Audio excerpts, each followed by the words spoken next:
বিরুদ্ধতার চাবুক ওঠাও হাতে, বিরুদ্ধতার চাবুক ওঠাও হাতে, বিরুদ্ধতার চাবুক ওঠাও হাতে, বিরুদ্ধতার চাবুক ওঠাও হাতে।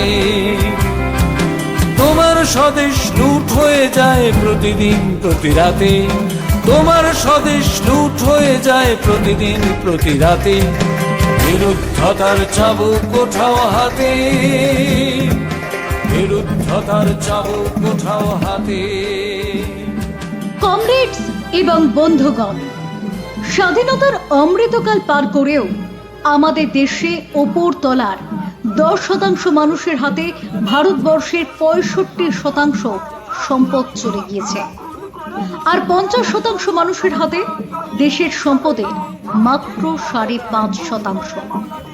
নিচের তলায় হকারি থেকে শুরু করে ওপরের তলার সফটওয়্যার ইঞ্জিনিয়ারিং কিংবা ম্যানেজমেন্ট, সর্বত্র জীবন ও জীবিকার উপর আক্রমণ। যুব সম্প্রদায়ের মধ্যে বেকারত্বের হার আকাশ ছোঁয়া, যার প্রতিফলন আপনারা দেখেছেন কিছুদিন আগে দিল্লি এবং ভারতবর্ষের অন্যান্য শহরে ছাত্র যুব বিক্ষোভে। সারা দেশের মতো আমাদের রাজ্যেও জল জঙ্গল জমিনের অধিকারের উপর আক্রমণ নামছে। তুলে দেওয়া হচ্ছে জমির সেলিং আইন, শ্রমিকদের ন্যূনতম অধিকার কেড়ে নিতে চালু হয়েছে শ্রম কোড বিল।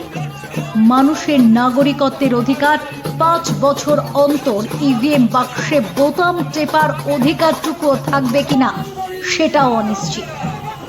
ভারতবর্ষ জুড়ে প্রকৃত গণতান্ত্রিক সমাজ, নয়া গণতান্ত্রিক রাষ্ট্র ব্যবস্থা গড়ে তোলার লক্ষ্যে লড়াই অসমাপ্ত থাকবার জন্যই ফ্যাসিবাদের পদধ্বনি ক্রমশ স্পষ্ট হচ্ছে। স্বাভাবিকভাবে এই মুহূর্তের দাবি দেশ জোড়া কমিউনিস্ট বিপ্লবী আন্দোলনের পুনর্জাগরণ। মাথাচড়া দেওয়া ফ্যাসিবাদী শক্তি এবং বামপন্থী আন্দোলনে দক্ষিণপন্থী ঝোঁক এবং সরকারমুখী প্রবণতার বিরোধিতা করে কমিউনিস্ট বিপ্লবী আন্দোলনের পুনর্জাগরণের লড়াই ত্বরান্বিত করতে হবে। কমিউনিস্ট বিপ্লবী আন্দোলনের পুনর্জাগরণের লক্ষ্যে এবং মানুষের জ্বলন্ত সমস্যাগুলি সমাধানের দাবিতে এক কনভেনশনের ডাক দিয়েছে সিপিআইএমএল নিউ ডেমোক্রেসি। যত হামলা করো সব সামলে নেব, চ্যালেঞ্জ তোমায় যদি মারতে পারো। অনেক মেরেছ তবু মরিনি আছো, বিছল হয়ে গেছি তাই ছড়িয়ে যাব, তাই ছড়িয়ে যাব, তাই ছড়িয়ে যাব। কমরেড ও বন্ধুগণ, আমাদের রাজ্যে এবং দেশ জোড়া ফ্যাসিবাদী অপশাসনের ফলে মানুষের জীবন ও জীবিকা সরাসরি আক্রান্ত তার নাগরিকত্বের ন্যূনতম পরিচয়। অনিশ্চয়তার নৈরাজ্য চলছে ভোটার তালিকায় নাম থাকার, রেশন পাওয়ার, অন্নপূর্ণা ভাণ্ডার পাওয়ার, বিভিন্ন সামাজিক প্রকল্পের অধিকারটুকুর ক্ষেত্রেও। লুট হচ্ছে জল জঙ্গল জমিনের অধিকার এবং ন্যায্য মজুরির অধিকার। আমাদের রাজ্যে বছরে 10,000 কোটি টাকার হকার অর্থনীতির ওপর পুরো দখল নিতে বুলডোজার ঝাঁপিয়ে পড়েছে হকার উচ্ছেদে। আমরা বিশ্বাস করি কমিউনিস্ট বিপ্লবী শিবিরের আন্দোলনের পুনর্জাগরণ ঘটিয়েই মানুষের জীবনের এই জ্বলন্ত সমস্যাগুলির মোকাবিলা করা সম্ভব।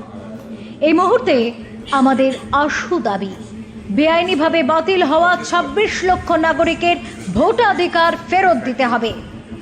ভোটার তালিকায় নাম না থাকার অজুহাতে কাউকে কোনো সরকারি প্রকল্প থেকে বঞ্চিত করা চলবে না।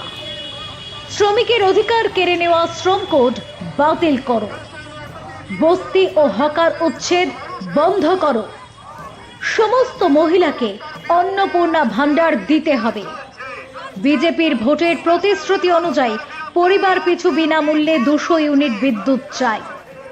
এই দাবিগুলির সমর্থনে ফ্যাসিবাদী অপশক্তির বিরুদ্ধে এবং বামপন্থী আন্দোলনে সংশোধনবাদী ঝোঁকের বিরোধিতা করে বিপ্লবী বামপন্থী কমিউনিস্ট শিবিরের সংগ্রামের পুনর্জাগরণের লক্ষ্যে আমরা এক কনভেনশনে মিলিত হতে চলেছি।